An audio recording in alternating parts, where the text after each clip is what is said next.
Hello mga kaputak! Viral ngayon sa ating social media ang ating pangbansang Boy Tapang. Kaya tara na mga kaputak! Ano pa ang hinihintay nyo? Panoorin natin ang kanyang bagong video. Bonggang-bongga ito mga kaputak dahil dito talaga sinabi ni Boy Tapang na totoo na may relasyon sila. At hindi masama iyon. Dahil botong-boto ako pareho sa kanilang dalawa dahil pareho ko silang mga idol. Kaya kayo dyan na mga baser kayo, sumakay na lang kayo sa agos ng panahon. Kung anong mayroon, kung ano talaga ang mayroon, kailangan natin tanggapin. Ito na yun. Ito na talaga. Kaya panoorin nyo at pakinggan nyo mabuti kung ano ang sinabi ni Boy Tapang. Handa na ba kayo? Ito na. Galing sa polls, kung napapanood nyo sa vlog niya, dahil sasagutin ko ng mga parata ng mga bashers dyan, na inaga ko doon si Cherry White kay Pacboy. O ano, narinig nyo ba mga kaputak? Sa account ko, nag-mention sa page ko, na inaga ko si Pacboy kapal doon ang mukha ko kasi mga agaw. Ngayon, sasagutin ko yung paratang nyo. So ngayon, magkwentuhan muna tayo ha. Pakinggan nyo to. Handa na kami, idol. Bago kami nagka-jowa. Nasa Manila pa si Cherry White, nag-uusap na kami, nag-video call. Ang gagawin na sana namin is collaboration. So, make the story short, tinanong ko si Cherry White kung may jowa ba siya. Anong sagot ni Cherry White? Wala. Jowa. Matagal na kung walang jowa. So, siyempre, ako yung taong hindi may pagkamerites about sa kanya. Kung about sa kanya kay Pacboy, ang sa akin lang is komportable na ako na wala siyang jowa. So, siyempre, ako din naman na wala akong jowa. Okay, ganito, make the story short. So, habang tumatagal yung pag-uusap namin, pakikilala sa isa't isa, habang lagi kami nag-video call, nagkaroon kami ng feelings, nagka-develop kami, hanggang umabot sa punto na pumunta siya ng Cebu, nagkaroon na ng something sa aming dalawa. Sana all! Inaga ko si Cherry White kay Pacboy. So, imposible naman ang babae papatol sa isang lalaki na may karelasyon. Alam nyo yan, girls, na hindi nyo gawain yan na magpagrelasyon sa ibang lalaki na may relasyon kayo. So, hindi natin alam kung anong rason kung bakit wala na silang Pacboy. Ayaw ko mag-tell niyan kasi sila lang daw nakakaalam. So, ang sa akin lang, si Cherry, bago kami nagkarelasyon, wala siyang jowa. Tama. Hindi ko inagaw si Cherry. Hindi ko inagaw. Alam niya ni Cherry, hindi ko siya inagaw. Tama yan, idol. Hindi ako yung klaseng lalaki na basta-basta lang dyan. Kasi hindi ako pogi. May prinsipyo din ako. Ako yung lalaki na pag nilawayan na ng iba, ayaw ko na rin lawayan. Ganun ako, hindi ako yung lalaki na makipaghati sa isang babae. Tama, idol. Ayaw ko na may kahati. Kaya wag yung sabihin na nang aagaw ako kay Cherry White. Si Cherry White mismo nakakaalam yan. So hindi ko alam kung anong rason nila kay Pacboy.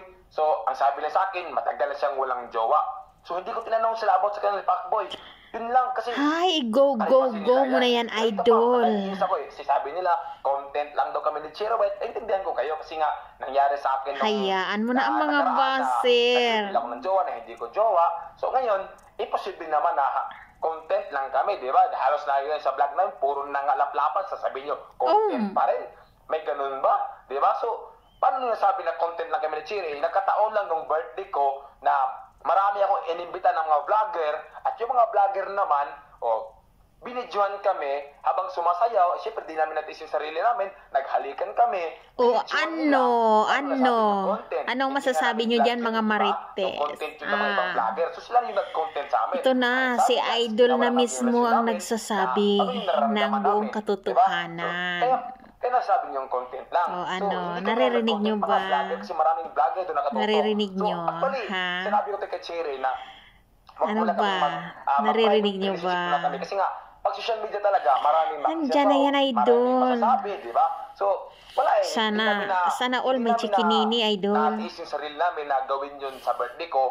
So, maraming mga vlogger na video. Kaya, ganun yung nangyari. So, sige lang Sige lang, idol. Boto ako sa inyong dalawa dahil pareho ko kayong mga idol. Content lang itong ginagawa namin. Go muna yan, idol. Ginagawa namin is bonus na lang to sa vlog. Bonus na nga lang talaga na, idol. Nag-enjoy din kami sa inyo. Anong meron kami sa relasyon. Kasi hindi ko rin naman gusto na mag-reveal social media. Nagkataon lang talaga na yung nag-reveal is yung mga vlogger doon. Tama.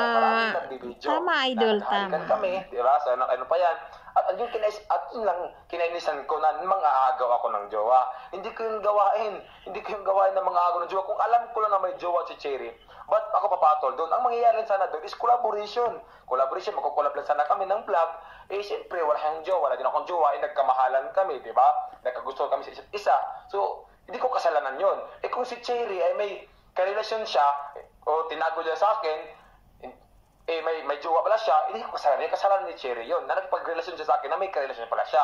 Eh, yung inamin sa akin, wala siyang jowa, di ba? So, hindi ko kasalanan yun. Kasalanan ni Cherry yun. Pero wala naman talaga, totoo naman talaga, na wala siyang jowa.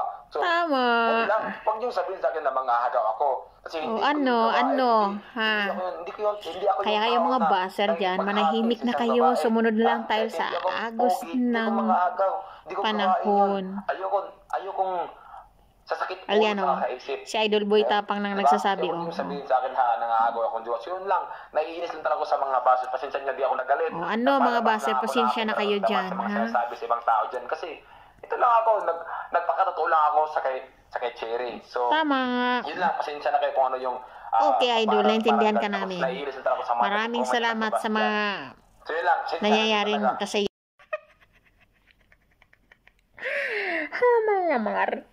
mga marites, mga chikadura, lahat kayo dyan, mga basher ni Boy Tapang. O naliwanagan ba kayo? Ayan ang totoong patunay na si Boy Tapang na talaga ang nagsasabi ng lahat ng mga katotohanan. Maganda talaga ng galing sa kanyang bunganga, hindi galing yung dito na lang at dito. O ano masasabi nyo sa ating video? Mag-iwan ng like and share, mag-subscribe dahil nag-enjoy tayo dito sa viral video ngayon ni Boy Tapang at saka ni Cherry White. Kaya go tayo. Boy Tapang at Cherry White na tayo. Ano pa kayang magandang kombinasyon na pangalan nila? Kayo na talaga mag-desisyon dyan. Kung ako sa inyo ay suportahan natin lalo si Boy Tapang at saka si Cherry White. Kasi namimigay naman talaga siya ng tulong sa ating mga kababayan. Ang dami niyang binibigyan ng mga tulong, namimigay sila. Kaya kung saan yung mga namimigay ng tulong, dun tayo, go lang tayo mga kaputak. O ang hinihintay nyo dyan? Mag-enjoy na rin kayo tulad ni Boy Tapang at tingnan mo ang successful talaga sa lahat si Boy Tapang. Ngayon, may partner na nga, Cherry White. Napaka-sexy at maganda naman. Ano na ang masay nyo? Kompleto na talaga, successful na talaga si Boy Tapang. Go Idol. Sana, wish ko lang pagdating ng araw ay magkita rin tayo. At kahit na makapag-shake hands lang naman ako sa idol kong Boy Tapang. At saka, idol ko rin na Cherry White.